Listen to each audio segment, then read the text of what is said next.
A lesson is repeated until learned. As long as a particular lesson has not been learned, one cannot pass the exam and therefore needs to repeat that class. A lesson will be presented to you in various forms until you have learned it. We need to learn from the many lessons that life presents us in all kinds of situations. If we do not learn, we will come across the same kind of difficulties again and again. Some people never learn from their experiences. They suffer through the same kind of difficulties over and over again, year after year, and do not learn their lessons. They never make any effort to adjust their views or behavior and continue to believe it is all just fate or their bad karma. Blaming karma means that you do not want to change. You do not want to take responsibility for yourself. If you are telling yourself that your weaknesses are not your responsibility, if you really have a desire to change, you can. Here is the real life story a disciple recently told me. He is educated, reasonably well off, likes reading, and therefore often goes to a library. He came across a book he liked a lot. Unfortunately, it was not possible to take it out of the library, and he also found out that it was not possible to buy a copy. One day, he quietly slipped the book into his bag and took it out of the library. Driving home, twice he almost had an accident. His mind was in turmoil. It was not peaceful, not stable anymore. His mind was not on the driving, but he somehow made it home safely. After he got home, he put the book on the table in his room. He read it whenever he had time. Every time he entered his room and saw the book, however, he would feel a tremble and he would feel haunted. His mind was not stable, not peaceful. He had taken the library book without permission. He felt bad whenever he looked at the book, and he found that he could not respect himself anymore. Losing other people's respect is not so bad. Losing respect for oneself is. It is a big loss. Every time he saw the book, he felt like it was saying to him, "You do not own me. You stole me and brought me here. You are not being fair. You're not being honest. You should not have done this." He said that his mind was saying all that. If you know how to watch your mind, you will be very sensitive to what is right or wrong. In such a mind, there will be an unbiased judge who knows what is just and who is able to make the right decisions. You cannot lie to it. This disciple was not a bad person. He was actually leading quite a disciplined life and he meditated every day. He also made an effort to be aware of his mind as much as possible. Therefore, he was aware of all these thoughts and the feelings of uneasiness. After some time, his mind just could not take the stress of it all anymore. He felt he could not go on like this any longer. Of course, nobody else knew he had taken the book. He knew though, and this knowledge was painful. He realized he had to do something to regain peace of mind. He brought the book back to the library. As soon as he had returned it, he felt at peace again. He also made an important decision. He decided to never again take anything without permission. He had really learned from his mistake. There is nobody who has not made mistakes.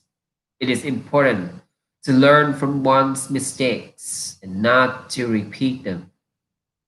The more mistakes you make, the more you suffer. If you learn from your mistakes and make changes, your wisdom will grow. This disciple was aware of what was going on in his mind, and he, therefore, could learn and make changes. If you do not know how to be aware, your greed will keep growing and you will make similar mistakes over and over again.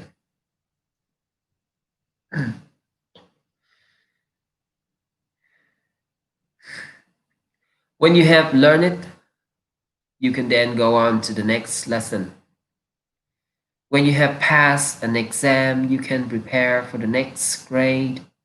You are ready to engage in more difficult situations, and these will bring even higher or deeper wisdom. When you understand something as really positive and immediately act on it, you will also gain more wisdom. If you do not do anything, you cannot learn anything.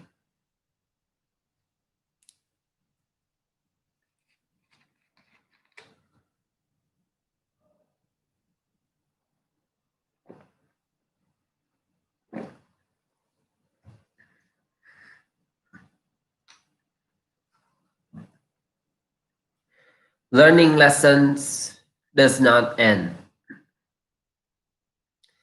There are always lessons to be learned. We have to learn lessons and grow in wisdom until the day we die.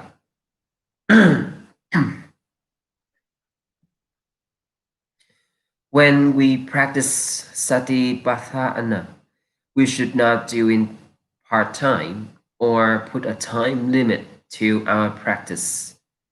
We should give our best to develop the habit of living with awareness from the moment we wake up until the moment we fall asleep. The instant mindfulness is lost, there is delusion. If there is delusion or moha, in other words, wisdom cannot arise and lessons cannot be learned. We should therefore strive to always live with full awareness of what is happening in body and mind, moment to moment, all lifelong, right up to the last breath. Everything we experience is Dharma, that is the natural laws and phenomena. Everything is anatta, that means non-self. And everything is impermanent. We should live with the understanding that nothing at all will ever be satisfactory. We should also have all this clearly in our mind at the moment of death. It is no good dying helplessly and scared. Life is the best book. The body is the best book. The mind is the best book. The deepest knowledge can only be gained by life itself. Ask yourself every day, what knowledge or wisdom have I gained today? A day without gaining wisdom, a day just spent eating, drinking, crying, and laughing is a day lost, a day wasted. Such a day makes no difference, except that it brings you one day closer to death.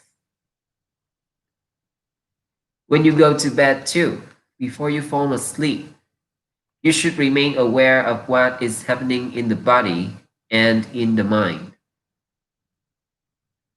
You should keep the mind clear and cool and go to sleep peacefully as soon as you wake up too. Without thinking and worrying about a new day, you should immediately start meditating. Immediately start practicing mindfulness. It is good to begin the day with a peaceful mind. Try wholeheartedly to cultivate the habit of living with mindfulness all day long, wherever you are. If you do this consistently for 2 or 3 years, you will find that the heart and the mind become more mature. You will have right attitudes and become more open minded. Once living mindfully has become a habit, you will no longer be able to spend a day trivially, unthinkingly. It does not matter how old or how young you are. Some people start practicing when they are only around 20. Out of interest, they practice whenever they can, and one day they discover that their attitudes and their views and expectations have become nobler and more dignified. They have grown up. As a result, they do their work more wholeheartedly, no more slacking off, being calculative or lazy. They no longer do things to show off and to impress others. They put all their heart, all their energies into whatever they do. Before they undertake anything, they think about deeply, give it careful consideration, particularly if it is an important issue. If something happens to go wrong, they are aware of it and immediately put it right. If you need to communicate something important, you will think carefully about what to say and how to say it. You will probably run through it a few times just to see whether it sounds right and appropriate. This whole process will not require much time for someone who lives with awareness. It will only take a few minutes. Other people will notice and slowly begin to have respect for the person who knows how to speak skillfully like this.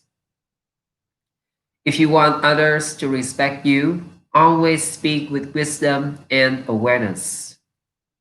If you continue living like this, you will not only gain the respect of others, but your self respect will also grow.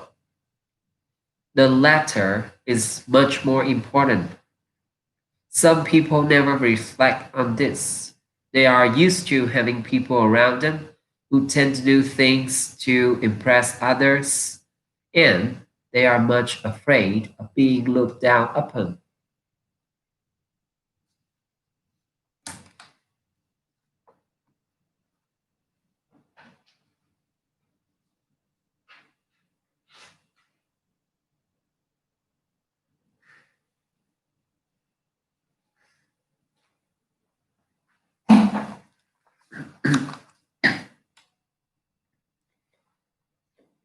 If you think highly of someone, you assume more than is there.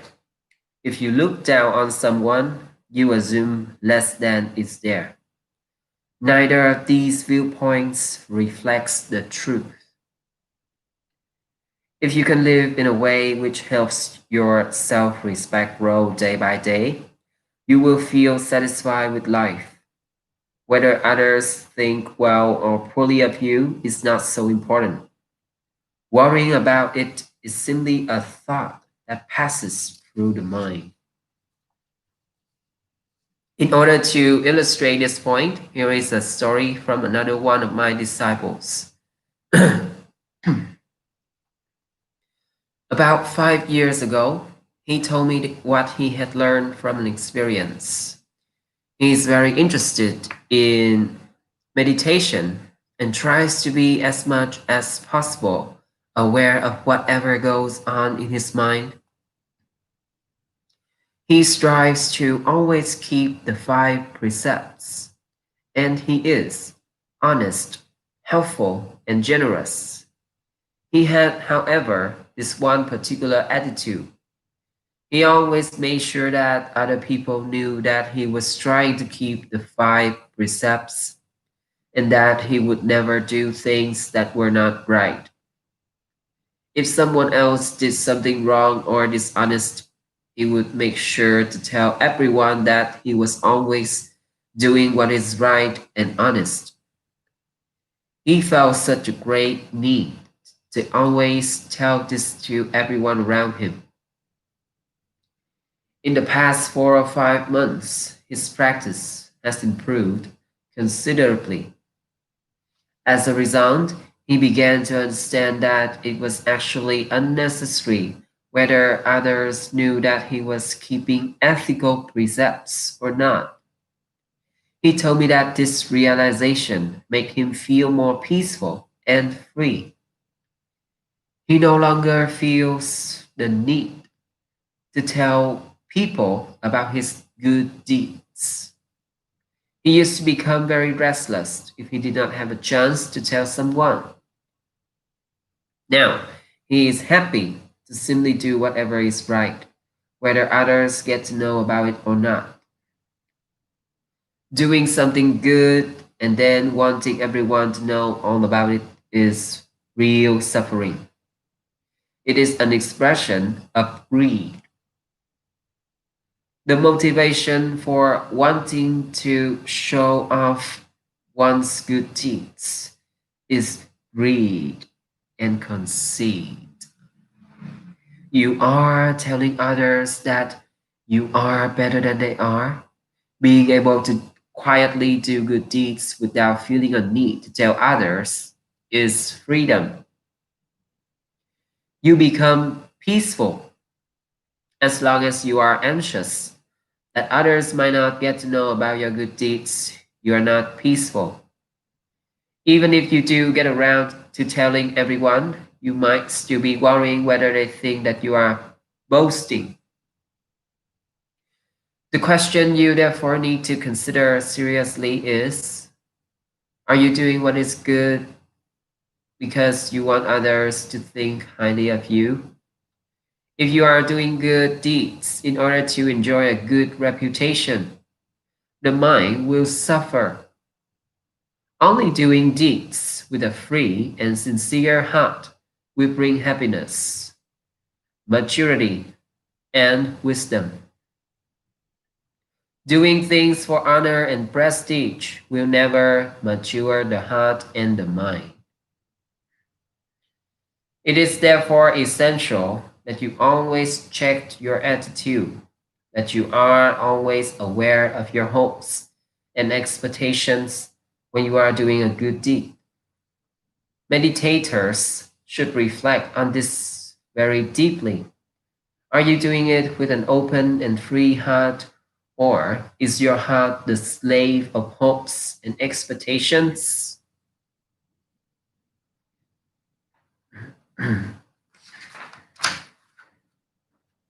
There is no part of life that does not contain its lessons. If you are alive, there are lessons to be learned.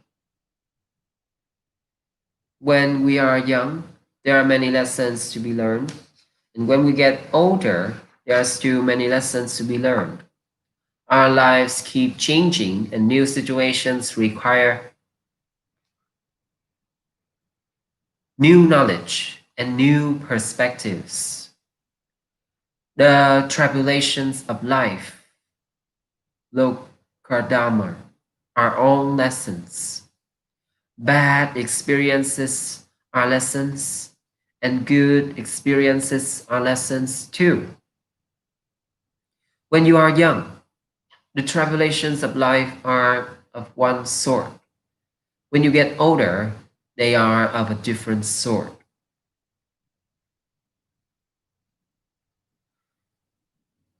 There is no better than here. Many people indulge in procrastination.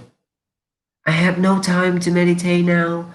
I will do it sometime in the future when it is more convenient. A man once said to me, when I do something, I do it thoroughly.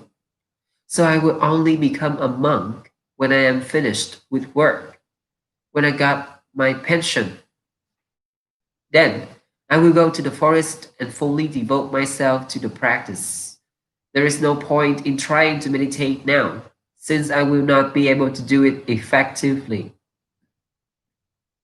There is, however, no guarantee that he will live that long or that he will live much longer after he receives his pension. There are some people who lived in my neighborhood. They work hard for the whole life, and when they are 60, it's time for them to uh, get the pension, stop working. Just some days after they stop working, a disease, a heart attack, and they just pass away. So, if there are things that you should do, you should not put it off. Just try to do it immediately.